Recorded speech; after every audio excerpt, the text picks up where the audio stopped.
Maya makes $42,000 a year.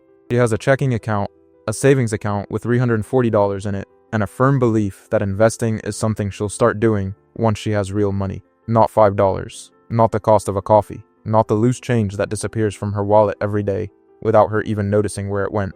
Real money. The kind people actually invest. She's been saying this for 3 years. Here's the number she doesn't know. If Maya had taken that $5 a day 3 years ago and put it into a basic index fund earning the market's historical average return, she would have roughly $7,200 today. Not from earning more, not from a side hustle, from $5 a day that she was already spending on nothing in particular. And that's just 3 years. Wait until you see what happens at 10, at 20, at 30. By the end of this video, you're going to see your entire financial future mapped against one decision, a decision you can make before you finish watching this. And I'll warn you now, the 40-year number is going to stop you cold. My name is Nick, and I've spent a deeply unreasonable amount of time running numbers on what small, consistent actions actually do to a financial life over time. If you've ever told yourself you'll start investing when you have more money, hit subscribe, because today we're going to prove that more money is not the thing you're waiting for. The decision is. Let's start with the math, because the math is the whole story, and I want you to actually feel it, not just hear it. $5 a day is $150 a month, $1,825 a year. By itself, sitting in a savings account at the national average rate, it grows almost not at all. The bank takes your $5 a day and gives you back approximately nothing in return. You probably already knew that. What you probably haven't sat with is what happens when that same $5 a day meets compound interest. Compound interest is not complicated. It just sounds like it is because finance people have an interest in making it sound complicated. Here is the actual idea. You earn a return on your money. Then, you earn a return on that return. Then, you earn a return on that. Every cycle, the base gets bigger. Every cycle, the growth accelerates. The longer it runs, the less the original amount matters, and the more the time matters. There's a reason Einstein may or may not have called compound interest the eighth wonder of the world. The quote is probably misattributed. The math is not. Here's what it actually does to $5 a day. At 10 years, investing $5 a day at a 7% average annual return, which is the stock market's long-run historical average after inflation, you have roughly $26,000. You put in about $18,250 of your own money. The market added around $7,750 on top of that. At this stage, the compounding is just getting started. The snowball is rolling, but it's still pretty small. Most people look at $26,000 after a decade and feel underwhelmed. That feeling is the trap, because watch what happens next. At 20 years, same $5 a day, same 7% return. You have approximately $75,000. You contributed around $36,500 of your own money. The market contributed roughly $38,500. This is the moment where something shifts.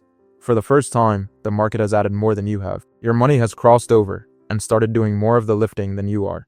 The snowball has found the steep part of the hill. At 30 years, $5 a day at 7%, you have approximately $170,000. You put in $54,750 of your own money over 3 decades. The market added roughly $115,000 on top of that. The ratio has completely flipped. For every dollar you contributed, the market returned more than 2. You are now a minority stakeholder in your own wealth. The money is doing most of the work. And then there's the 40-year number. $5 a day, 7% return, 40 years, $394,000. Read that again. From $5 a day, the cost of a gas station coffee and a pack of gum. $394,000 in investable wealth from a habit that requires less daily commitment than flossing. You contributed $73,000 of your own money over 40 years. The market contributed $321,000 on top of that. The market out-contributed you by more than 4 to 1. This is not a trick. This is not a best-case scenario. This is the boring, historically documented, completely available to anyone math of what compound interest does when you give it enough time. Now here's where I need you to stay with me, because this is the part that most people skip over, and it's the most important idea in the entire video. The 40-year number isn't just about having $394,000. It's about what that $394,000 generates. At a conservative 4% withdrawal rate, the same rule we've talked about in other videos, that portfolio throws off roughly $15,700 a year in income every year without touching the principal, without working for it. From $5 a day that you started putting away in your 20s, $15,700 a year is not retirement. but it's a supplement that changes what retirement looks like. It's the difference between retiring on your terms and retiring on your employer's terms. It's the difference between having options and needing the next paycheck. And here's the version that actually makes people set their phone down for a second. If you scale $5 a day up not dramatically, just to $10 a day, $15 a day, as your income grows, the numbers don't add linearly. They multiply. $10 a day for 40 years is closer to $788,000. $15 a day approaches $1.18 million. From $15 a day, less than most people spend on lunch. But let's stay at $5, because the point isn't the ceiling, the point is the floor. The point is that $5 a day is the minimum viable investment, the smallest amount that, if you start today and never increase it, still produces an outcome that matters. And this is where I want to show you what $5 a day actually costs you in the alternative. Because most people aren't choosing between investing $5 and doing nothing with it. They're choosing between investing $5 and spending $5. What does $5 a day buy? A coffee, a snack, an impulse add to cart, a streaming service split across days. Individually, each of these feels like nothing. The money was going to disappear anyway, which is exactly the problem. It does disappear, and then it's gone.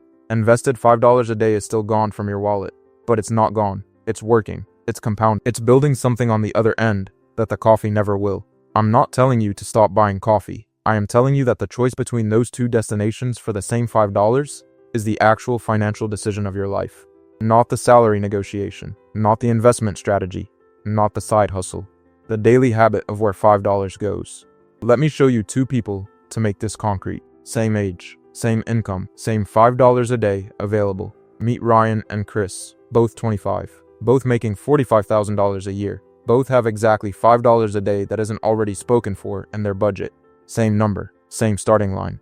Ryan invests his $5 a day from age 25, automates it, forgets about it, never thinks about it again. He doesn't increase it because he never gets around to it, and the habit just runs in the background of his life. Chris spends his $5 a day, not on anything important, not on anything he could point to at the end of the month and say that was worth it. It just goes, the way money goes, when you're not watching.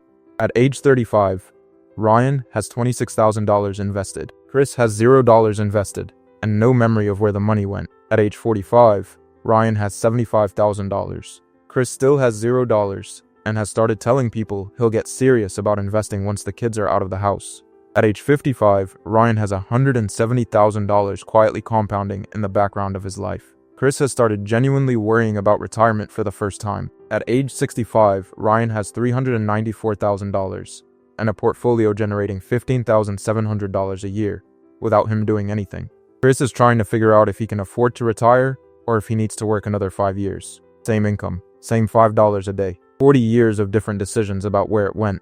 One of them has options. The other one is hoping something changes. Quick pause here. If this is landing for you, if you're doing the math in your head right now and realizing how long you've had a version of this $5 available, hit the like button. It helps more people find this video, and it costs you exactly nothing. Back to Ryan and Chris. Now here's the thing about this comparison that I want to be honest about. Ryan didn't sacrifice his life. He didn't white-knuckle a budget. He didn't feel deprived. He set up one automated transfer of $150 a month, about $5 a day, and then forgot it existed. The money moved before he could spend it, and the rest of his life proceeded exactly as it would have anyway. The $5 he invested didn't come from discipline, it came from timing. He moved it before his brain had a chance to spend it. That's the entire strategy, not intelligence, not discipline, not a sophisticated investment plan. Just moving the money before the brain gets to it. This is why automation is the only thing that actually matters in personal finance. Not the investment strategy, not the specific fund, not the expense ratio. Whether the money moves automatically before you can spend it. That single variable explains more of the difference between Ryan and Chris than every other financial decision they made combined. And here's something I want to share quickly. Everything in this video, taking a concept as simple as $5 a day and turning it into something that actually changes how people think about their financial lives, that's a skill. It's the exact skill we teach inside our community for people building faceless YouTube channels in the personal finance space. If that's something you've been thinking about, the link is in the description. No pressure, back to your money. So where does the $5 actually go? Because knowing the math is one thing, having a specific place to put it is another. Here's the honest answer. For most people starting with $5 a day, the right vehicle is a Roth IRA invested in a broad market index fund. That is the complete strategy. 4 words of investment advice that account for almost everything you need at this stage. A Roth IRA is a retirement account where you contribute after tax dollars, meaning you pay taxes on the money now, and then everything it earns grows completely tax-free. When you retire and withdraw it, you pay no taxes on the growth. None. A dollar that went in at 25 and grew to $7 by 65 comes out as $7. The government gets nothing. That's the deal. And for someone starting with $5 a day in their 20s or 30s, the tax-free growth compounds into a number that makes the tax savings alone worth hundreds of thousands of dollars over a lifetime. The contribution limit for a Roth IRA in 2025 is $7,000 a year. $5 a day is $825 a year. You are well under the limit. You have room to grow into it as your income grows. You're not locking yourself into anything. You're just starting. Inside the Roth IRA, the investment is a total market index fund. One fund, something like Vitia or Frescax, or whatever the equivalent is at whichever brokerage you use. You are buying a small piece of every publicly traded company in America. When the market grows, you grow. When individual companies fail, it barely matters, because you own thousands of them. You are permanently invested in the American economy as a whole. History says that over any 30-year period, that has been a very good bet. Set it up once, automate the contribution, put it on the same day your paycheck clears, and then stop thinking about it. The thinking is the enemy. The automation is the strategy. Let's go back to Maya. Not the Maya from the beginning of this video who was waiting for real money. A different version. The Maya who watched this video and opened a Roth IRA the same afternoon. Who set up a $150 monthly automatic contribution $5 a day into a total market index fund. Who closed the app and didn't think about it again because it was automated and there was nothing left to think about. At 35, Maya has $26,000 she barely remembers accumulating. At 45, she has $75,000 and the quiet confidence of someone who knows they've been doing something right for 20 years. At 55, she has $170,000 and a retirement picture that doesn't terrify her. At 65, she has $394,000 and a portfolio generating $15,700 a year in passive income from $5 a day, from a decision she made one afternoon after watching a video on her phone. The other Maya, the one still waiting for real money, is still waiting. The real money never showed up in a form that felt sufficient.